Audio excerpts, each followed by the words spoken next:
Hello everyone, welcome to my channel. I hope everyone is having a wonderful day. Before starting the video, please go ahead and hit the subscribe button, and give this video a like up. Triple H's role as WWE's Chief Creative Officer has brought significant change, including when he rolled back long-standing bans that defined the promotion's identity.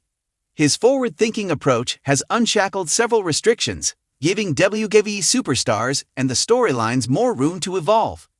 These elements have seemingly energized fans and even brought back several old ones who had veered away from the product over time.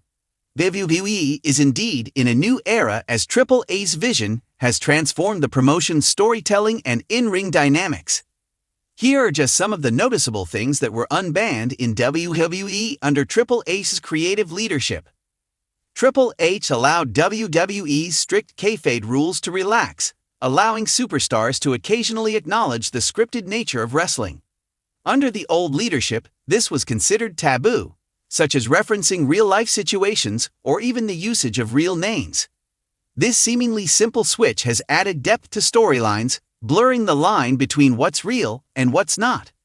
This can be noticed not only in promos in WWE, but also in the social media activity of several superstars, especially those who have intense rivalries. The previous regime barred its superstars from getting booked outside WWE. This had limited WWE superstars' external opportunities, not to mention stifling personal brand growth. This is no longer the case under Triple H's era, as WWE superstars can now be seen in other promotions and even square off against their best talents. A couple of recent examples include Karrion Kross match against Jair Kratos at TCW Bloodsport, and Chad Gable's upcoming bout against former Triple M Mega Champion El Hijo del Vikingo at Worlds Collide.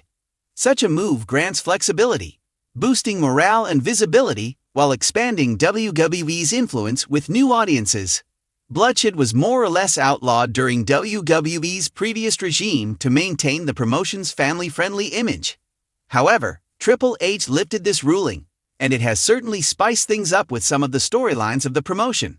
Fans who worry for their wrestling idol's safety need not worry, as bleeding is controlled and selectively permitted, as it is utilized to amplify emotional stakes. A case in point was The Rock's brutal beatdown of Cody Rhodes leading up to WrestleMania XL. Reverting to this captivates the fandom as it evokes professional wrestling's gritty history. The piledriver, whatever its iteration, is considered one of the most dangerous moves in professional wrestling, as this could end the career of an in-ring performer if not done correctly. This was the primary reason it was banned in WWE, and it stayed that way for years. This too was lifted under Triple H, when fans noticed that it was being performed selectively. WWE superstar Kevin Owens is probably one of the few wrestlers in the company whom the head of creative trusts the most to carefully execute this move. It reflects Triple H's trust in performers' skills and, at the same time, hypes up the fans and storytelling. Similar to breaking kayfabe, the use of the word wrestling was also frowned upon by the previous leadership. The term sports entertainment was preferred at the time to distance WWE from traditional wrestling. The current head of creative embraced the former, though, as he gave the green light to both commentators and superstars to use it freely. This change honors the industry that they are in, including its roots, as this resonates with fans who cherish wrestling's rich history. If the old leadership despised the word, the second W in WWE should have been replaced with an S a long time ago.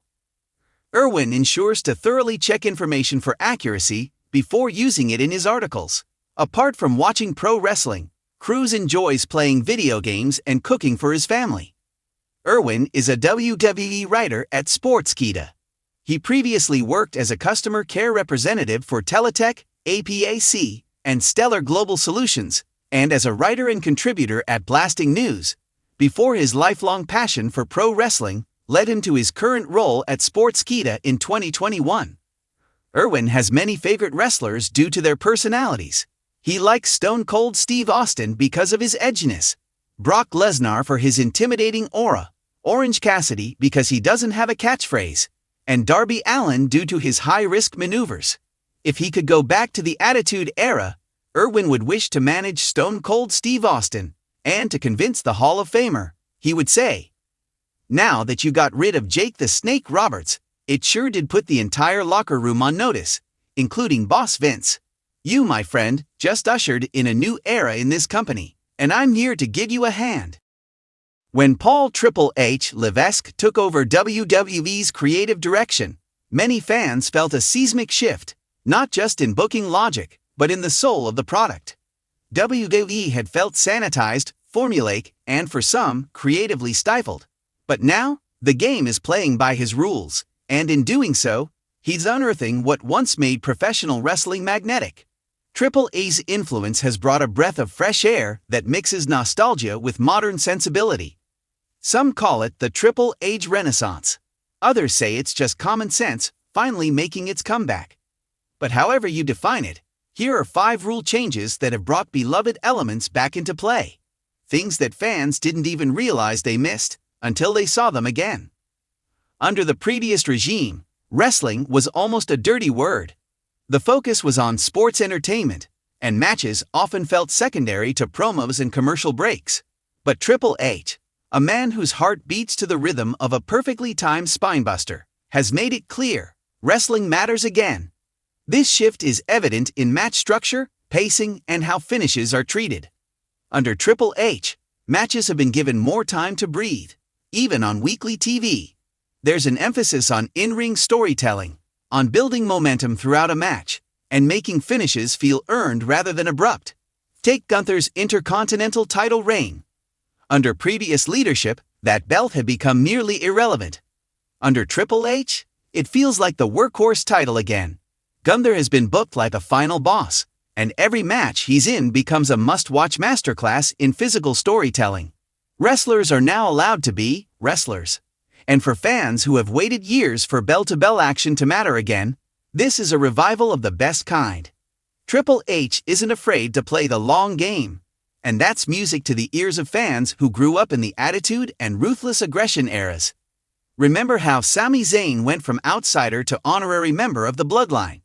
That arc unfolded over months, not weeks, with beats that felt carefully orchestrated, not rushed for a quarterly PPV. This isn't just about championship feuds either. Mid-card and tag team stories are getting the same love. Johnny Gargano and Tommaso Ciampa's brief reuniting tease wasn't just fan service. It was a nod to the continuity of NXT, something that was previously treated like a different universe. With Triple H, backstory matters. Wrestlers reference previous matches. Commentary teams are encouraged to remind fans of old rivalries. Nothing is ever truly forgotten, and that makes every interaction richer. Remember when WWE characters had quirks, gimmicks, or actual personas beyond tough guy who wants to win? That spark of creativity had dulled under years of cookie-cutter presentation. But Triple H, a student of both 80s charisma and 90s attitude, knows that the wild, the strange, and the theatrical are vital to wrestling's DNA.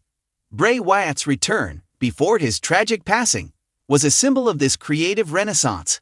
Whether you loved or loathed the Firefly Funhouse, it showed that Triple H was willing to let artists experiment.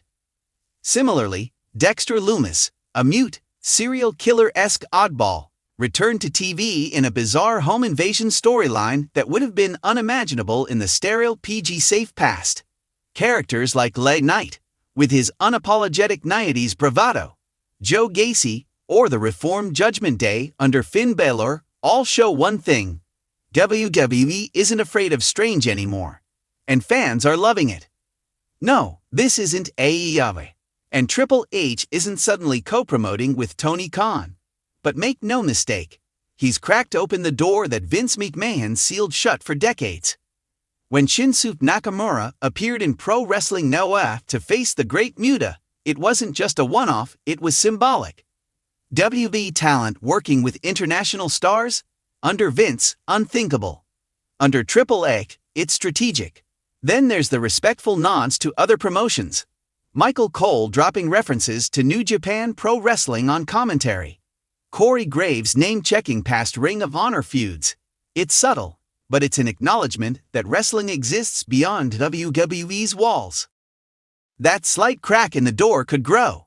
Fans can dream now, and that dream includes possibilities like crossover matches, international super shows, or even WWE talent popping up in unexpected places.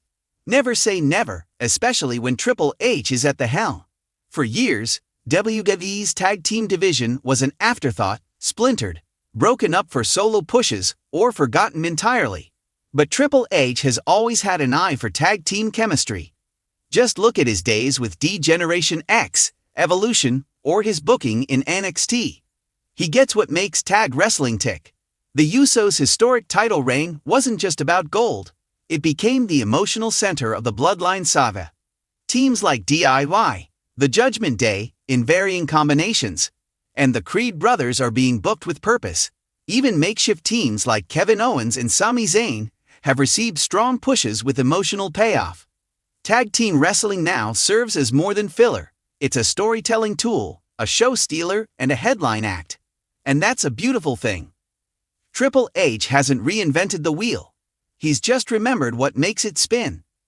WWE feels alive again, not just because of who's on screen, but because of how they're being presented. Authentic rivalries, logical booking, athletic storytelling, strange characters, surprises that don't insult your intelligence. This is what fans have craved.